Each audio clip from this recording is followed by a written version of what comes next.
बच्चों, आज हम कक्षा 7 में हिंदी का अध्याय 2 पढ़ेंगे, जिसका नाम है दादी माँ।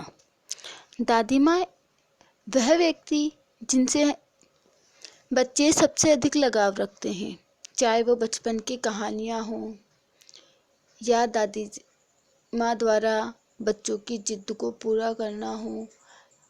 हर एक क्षेत्र में दादी माँ एक ऐसा पात्र है मनुष्य के जीवन में जिनसे वो सबसे अधिक लगाव रखता है। यह पाठ भी लेखक ने अपनी दादी माँ को समर्पित किया है। उन्होंने उस समय का वर्णन किया है जब उनकी दादी माँ की मृत्यु हो जाती है, और जैसे ही ये खबर उनको मिलती है, वो अपनी दादी माँ के साथ बिताए हुए सभी पलों को याद करते हैं, और याद करते समय उनका एक रेखा चित्र उनके मस्तिष्क में छप जाता है। इस पाठ के लेखक हैं शिव प्रसाद सिंह। सर्वप्रथम हम इनका परिचय पढ़ेंगे। ये हिंदी के महान लेखक थे। इनका जन्म 19 अगस्त 1928 को बनारस के जलालपुर नामक गांव में हुआ था।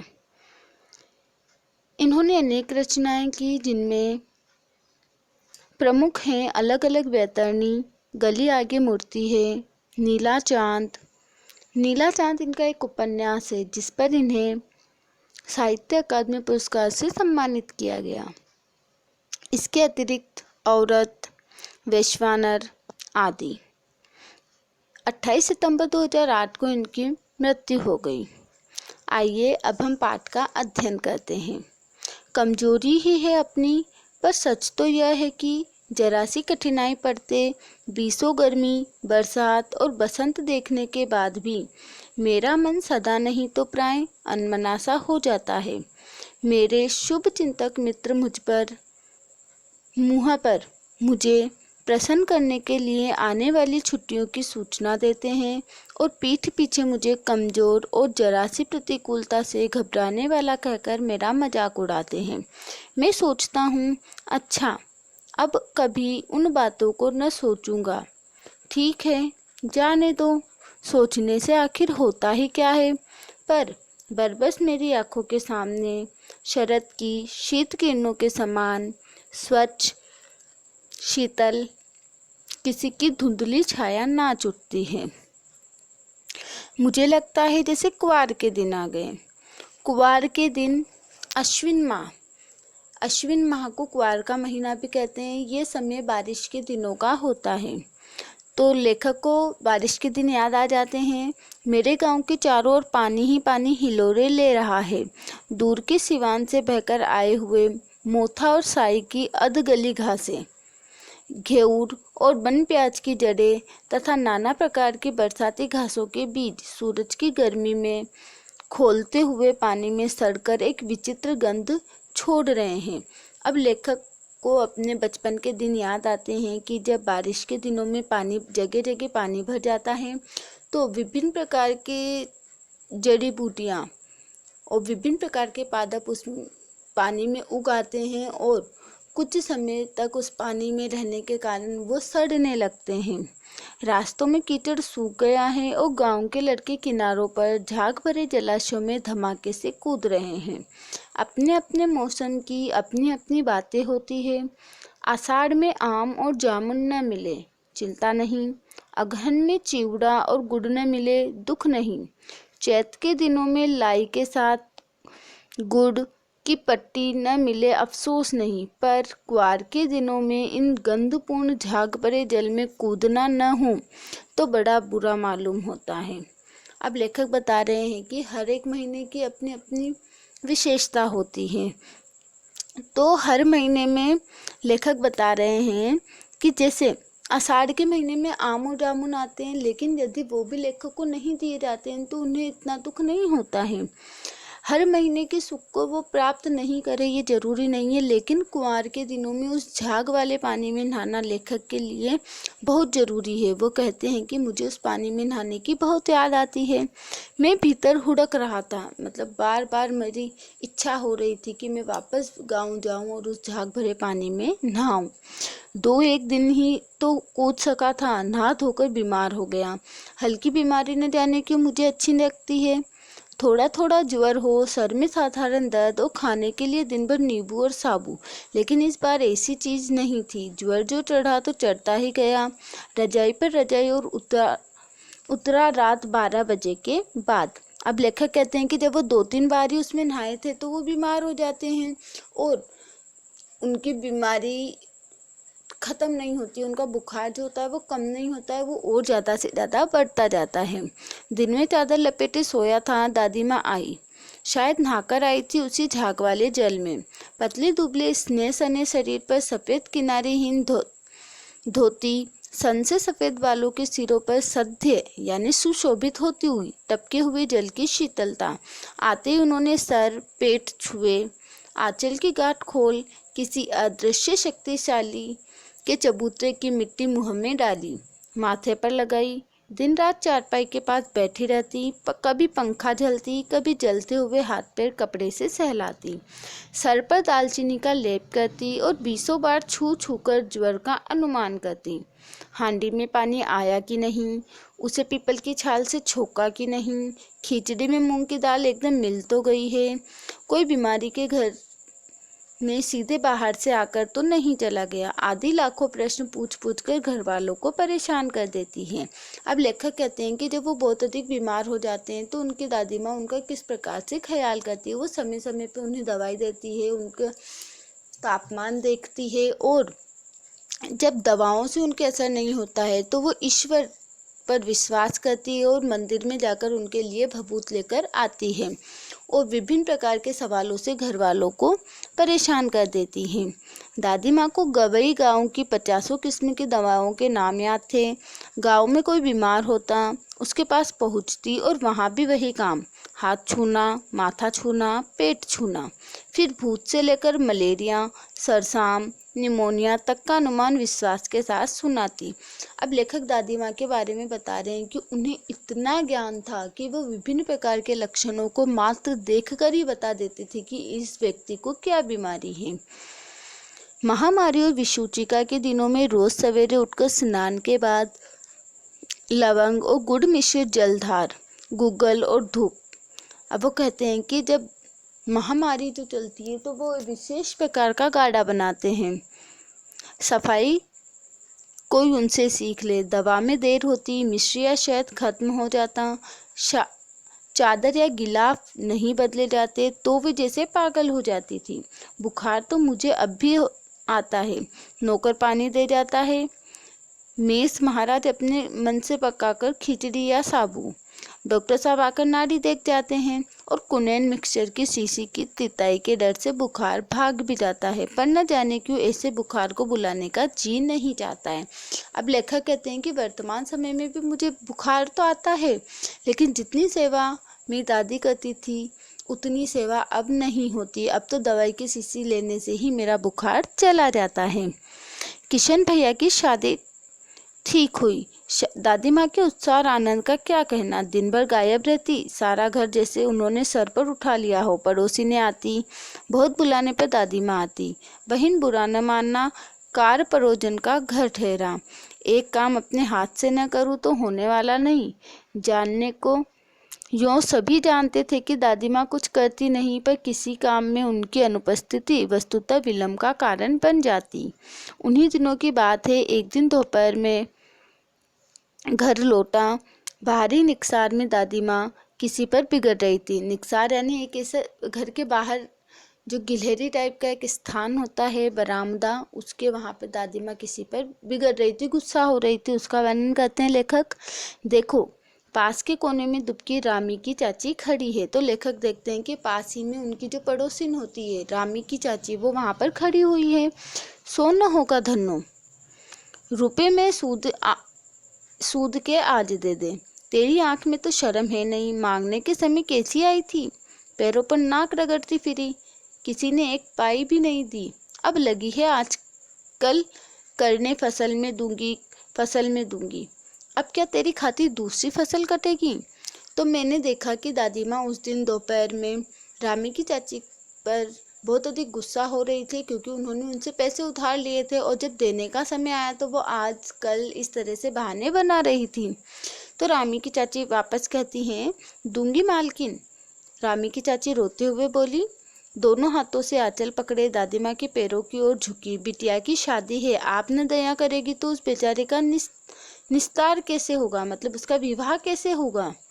हट हट, अभी नहा के आ रही हूँ। दादी माँ पीछे हट गई। जाने दो दादी, मैंने इस अप्रिय प्रसंग को हटाने की गरज से कहा, बेचारी गरीब है, दे देगी कभी। चला है समझाने। जब लेखक अपनी दादी माँ को कहते हैं कि दादी माँ अभी ये गरीब है, इसके पास पैसा नहीं है, जब इसके पास आएंगे तो ये लौटा देंगे, लेकिन दादी माँ लेखक को ही कह देती है कि तुम मुझे नहीं समझा सकते हो, तुम अभी बच्चे हो। मैं चुपके से आंगन से चला गया। तब दादी माँ ने जब मुझे वहाँ से भेजा तो मैं वहाँ से वापस चला गया। कई दिन बीत गए, मैं इस प्रसंग को एकदम भूल सा गया। एक दिन रास्ते में रामी की चाची मिली। वह दादी को पूतो फलो दूधो नाव का आशीर्वाद दे रही थी। मैंने पूछा, क्या बात है धन्नो चाची? तो उसने विहल होकर कहा, विवल यानी बहुत भावुक होते हुए उन्होंने कहा, उरीन हो गई बेटा। उरीन का अर्थ यहाँ पे है पहले जो ऋण था उससे भी अधिक ऋण के ऊपर मैं और अधिक ऋणी हो गई हूँ। भगवान भला करे हमारी मालकिन का। कल ही आई थी, पीछे का सभी रुपया छोड़ दिया, ऊपर से 10 का नोट देकर बोली, देखना धन्नो, जैसी तेरी बेटी वैसी मेरी, 10-5 के लिए हंसाई न हो, देवता है बेटा, देवता। तब लेखक को पता चलता है कि उनकी जो दादी माँ उस समय बहुत कठोर व्यवहार कर रही थी। उन्होंने धन्नो चाची का सारा कर्जा माफ़ कर दिया और उनकी बेटी की शादी के लिए अलग से वो 10 रुपये देकर वहाँ आई है। इससे लेखक को अपनी दादी के उदार हृदय का पता चलता है। उस रोज़ तो बहुत डांट रही थी। मैंने पूछा, वह तो बड़े लोगों का काम है बाबू, रुपया देकर डांटे भी न तो लाभ क्या? मैं मन ही मन इस तर्क पर हंसता हुआ आगे बढ़ गया। किशन के विवाह के दिनों की बात है। विवाह के 4-5 रोज पहले ही औरतें रात भर गीत गाती है। विवाह की रात तो अभिनय भी होता है। यह प्राय एक ही कथा का हुआ करता है। उसमें विवाह से लेकर पुत्रोत्पत्ति के सभी दृश्य दिखाए जाते हैं। सभी पाठ औरतें ही करती है। मैं बीमार होने के कारण बारात में न जा सका। मेरा भाई राघव दालान में सो रहा था। वह भी बारात जाने के बाद पहुंचा था। औरतों ने उस पर आपत्ति की। अब लेखक बताते हैं कि शादी के समय जब दूल्हा बारात लेके चला जाता है तो औरतें बारात में नहीं जाती है। वो पीछे से एक खेल खेलती है जिसमें वो पति पत्नी के रिश्तों के बारे में बताती है और उसमें किसी भी आदमी या जेंट्स का प्रवेश निषेध माना जाता है। तो जो औरतें होती है वो अभिनय करती है और वो राघव और मेरे कारण अभिनय नहीं करती है, वो हमें वहाँ से हटा देती है। तो दादी माँ उन पर बिगड़ जाती है। लड़के से क्या पता, लड़के और बर्मा का मन एक सा होता है। मुझे भी पास ही एक चारपाई पर चादर उड़ाकर दादी माँ ने चुपके से सुला दिया था। बड़ी हंसी आ रही थी। सोचा कहीं जोर से हंस दूँ, भेद खुल जाए तो बाहर निकाल दिया जाऊंगा, पर भाभी की बात पर हंसी रुक न सकी और भंडा फोड़ हो गया। देबू की माँ ने चादर खींच ली। कहो दादी, यह कौन बच्चा सोया है? बेचारा रोता है शायद, दूध तो पिला दूं। हाथापाई शुरू हुई। दादी माँ बिगड़ी, लड़के से क्यों लगती है? तो दादी माँ मुझे चुपके से सब ड्रामा दिखा रही थी, जिस तरह से औरतें वो खेल खेल रही थी। लेकिन एक समय ऐसा आया कि मैं बहुत ज़ोर से हंस दिया और इससे मेरा भांडा फोड़ हो गया। सबने मुझे पहचान लिया कि मैं तो एक लड़का हूँ। तो जब औरतें मुझसे कुछ पूछने आई तो दादी माँ उन औरतों पे ही बिगड़ने लगी कि ये तो मेरा बच्चा है, इस पे तुम क्यों बिगड़ती हो? सुबह रास्ते में देबू की माँ मिली। कल वाला बच्चा भाभी। मैं वहाँ से जोर से भागा और दादी माँ के पास जा खड़ा हुआ। वस्तुतः किसी प्रकार का अपराध हो जाने पर जब हम दादी की छाया में खड़े हो जाते, अभयदान मिल जाता। मतलब यदि हम कोई गलती भी करते हैं तो दादी माँ के कारण वह गलती हमारी माफ़ कर दी जाती है। स्नेह और ममता की मूर्ति दादी माँ की एक एक बात आज कैसी कैसी मालूम होती है। परिस्थितियों का वात्या चक्र जीवन को सूखे पत्ते कैसा नचाता है, इसे दादी माँ खूब जानती थी। दादा की मृत्यु के बाद से वे बहुत उदास रहती। संसार उन्हें धोखे की टट्टी मालूम होता। मतलब संसार से उनका कोई मोह माया नहीं रहती है, वो संसार अब दुखी रहने लगी थी। दादा ने उन्हें स्वयं जो धोखा दिया। क्या है रे, तू यहाँ क्यों बैठा है? दादी माँ एक बात पूछूं, बताओगी ना? मैंने उनकी स्नेहपूर्ण आंखों की ओर देखा। क्या है, पूछ। तुम रोती थी? दादी माँ मुस्कुराई। पागल, तूने अभी खाना भी नहीं खाया है ना? चल चल, धोती तो बदल लो दादी माँ, मैंने कहा। तो दादी माँ उनसे कहती है कि मुझे सर्दी गर्मी कुछ नहीं लगती और वो मुझे खींचकर रसोई की ओर ले जाती हैं। सुबह मैंने देखा चारपाई पे बैठे पिताजी और किशन भैया मन मारे कुछ सोच रहे हैं। दूसरा चारा ही क्या है, बाबू बोले। रुपया कोई देता नहीं, कितने के तो अभी पिछले भी बाकी हैं। वे रोने रोने से हो जाते हैं। तो दादी माँ वहाँ पे आती है और अब उनके पिताजी का माथा सहलाते हुए कहती है कि रोता क्यों है रे, मैं तो अभी हूँ ही। उन्होंने संदूक खोलकर एक चमकती सी चीज़ निकाली। तेरे दादा ने यह कंगन मुझे इसी दिन के लिए पहनाया था। उनका गला भराया। मैंने इसे पहना नहीं, इसे सहज कर रखती आई हूँ। यह उनके वंश की निशानी है। उन्होंने आंसू पोंछकर कहा, पुराने लोग आगा पीछा सब सोच लेते थे बेटा। अब लेखक कहते हैं कि किस प्रकार उनकी दादी माँ ने उनके पिताजी की मदद की। उनके दादाजी के अंतिम निशानी जो उनके हाथ में सोने के कंगन थे वो भी उन्होंने उनके बेटों को दे दिया। सचमुच मुझे दादी माँ श्राप भ्रष्ट देवी सी लगी। मुझे ऐसा लगा कि वो एक देवी के समान है। धुंधली छाया विलीन हो गई। मैंने देखा दिन काफी चढ़ गया है।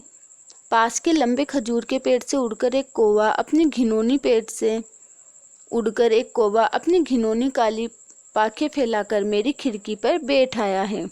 हाथ में अब भी किशन भैया का पत्र काँप रहा था। काली चींटियों की सी कतारें धूमिल हो रही। अब हाथ में अब भी किशन भैया का पत्र काँप रहा था, धूमिल हो रही थी। आंखों पर विश्वास नहीं होता। मन बार बार अपने से ही पूछ बैठता, क्या सचमुच दादी माँ नहीं रही? और अंत में जब लेखक वर्तमान में आते हैं, जब उनके हाथ में एक पत्र है जिसमें लिखा हुआ है कि अब उनकी दादी माँ नहीं रही है, तो वास्तविक स्थिति में वो आते हैं और उनको बहुत अधिक दुख होता है। इस पाठ के शब्दार्थ हम देखेंगे। अनमना, उदास मन से। विचित्र, अनोखा। विलंब, देर। शुभ चिंतक, भला चाहने वाला। अभिनय, नाटक। तिताई, तीखापन। अनुमान, अंदाजा। प्रतिकूलता, विपरीत स्थिति। वात्या चक्र, घटनाक्रम या घटनाओं का सिलसिला। जलाशय, तालाब। प्रश्न उत्तर। पहला प्रश्न, आपने इस कहानी में महीनों के नाम पढ़े, जैसे क्वार, आषाढ़, माघ। इन महीनों में मौसम कैसा रहता है? तो इसका उत्तर इस प्रकार है। क्वार, गर्मी का अंत। इस समय हल्की हल्की ठंड होती है तथा आसमान साफ होता है। आषाढ़, वर्षा का मौसम होता है। वर्षा न होने से गर्मी भी होती है। और माघ, इस महीने में काफ़ी सर्दी होती है। प्रश्न 2, दादा की मृत्यु के बाद लेखक के घर की आर्थिक स्थिति खराब क्यों हो गई थी? इसका उत्तर है, दादा की मृत्यु के बाद लेखक के घर की आर्थिक स्थिति इसलिए खराब हो गई क्योंकि उनके श्राद्ध में लेखक के पिताजी ने अतुल संपत्ति व्यय की और पहले का उधार लिया रुपया कोई नहीं दे रहा था। प्रश्न 3, दादी माँ के स्वभाव का कौन सा पक्ष आपको सबसे अच्छा लगता है और क्यों? दादी माँ का स्वभाव दयालु है। उनके स्वभाव का यही पक्ष सबसे अच्छा लगता है। दादी माँ अपने घर के सदस्य से लेकर गरीबों तक की मदद करने से पीछे नहीं हटती थी। जैसे रामी की चाची के उधार न चुकाने पर दादी माँ उनकी बेटी की शादी में आर्थिक सहायता करती है। दूसरा, घर की आर्थिक स्थिति खराब होने के कारण दादी माँ ने दादाजी द्वारा दिए गए कंगन अपने बच्चों को दे दिए थे। प्रश्न 4, नीचे दी गई पंक्ति पर ध्यान दीजिए। जरा सी कठिनाई पड़ते अनमना सा हो जाता है। सन से सफ़ेद, समानता का बोध कराने के लिए सा, सी, से का प्रयोग किया जाता है। ऐसे 5 शब्द लिखिए और उनका वाक्य में प्रयोग कीजिए। तो पहला है मिश्री सा, बच्चों की मिश्री सी बातें कानों को बहुत आनंद देती है। दूसरा, नीला सा, आकाश नीला सा हो गया है। कछुए सी, शिक्षक को सामने देखकर इसकी चाल कछुए सी हो गई है।